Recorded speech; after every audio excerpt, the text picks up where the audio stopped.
یہ بہت ہی کہیں کہ افسوسناک دنیا ہے مذہبی دنیا.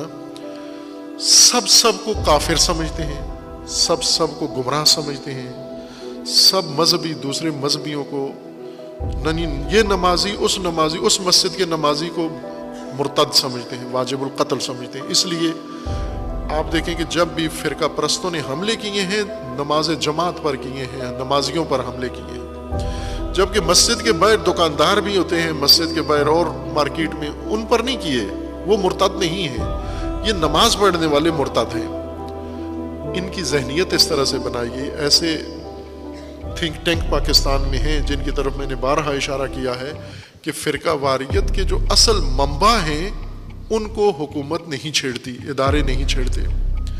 تکفیری فکر,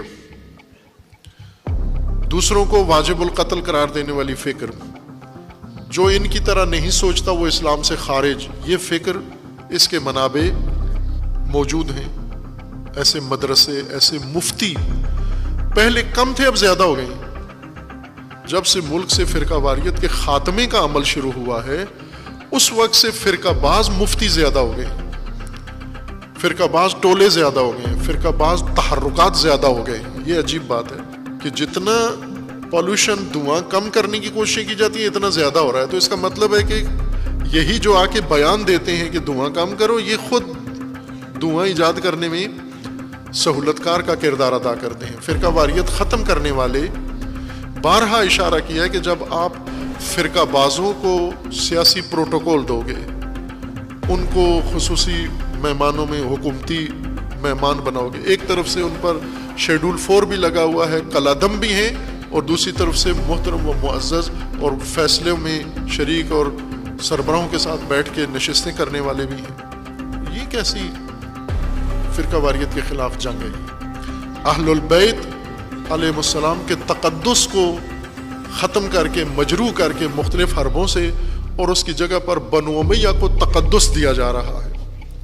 یہ جو میں نے کہا فرقہ واریت کے لیے میدان سازی کی جا رہی ہے, بنو امیہ کو وہ تقدس دیں جو اللہ نے اہل بیت کے لیے قرآن میں ذکر کیا. باقاعدہ یہ فاسد افراد وہ اہل بیت کی شان میں بیان کی گئی آیات و احادیث سب بنو امیہ کے بارے میں فٹ کر رہے ہیں تاکہ فرقہ واریت کو بنیاد ملے, اور خطرناک فرقہ واریت پاکستان میں شروع ہے.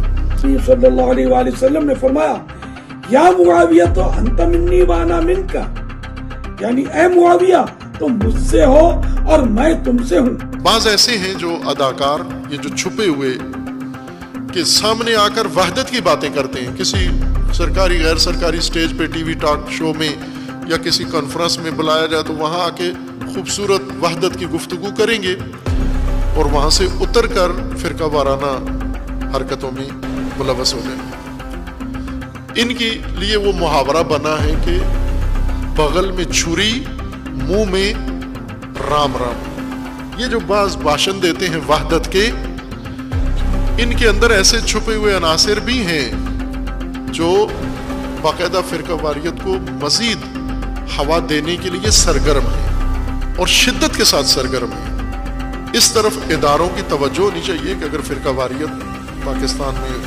آگ لگتی ہے تو یہ ٹھنڈی کرنا بہت مشکل ہے, اور اس آگ میں کچھ بچے گا نہیں.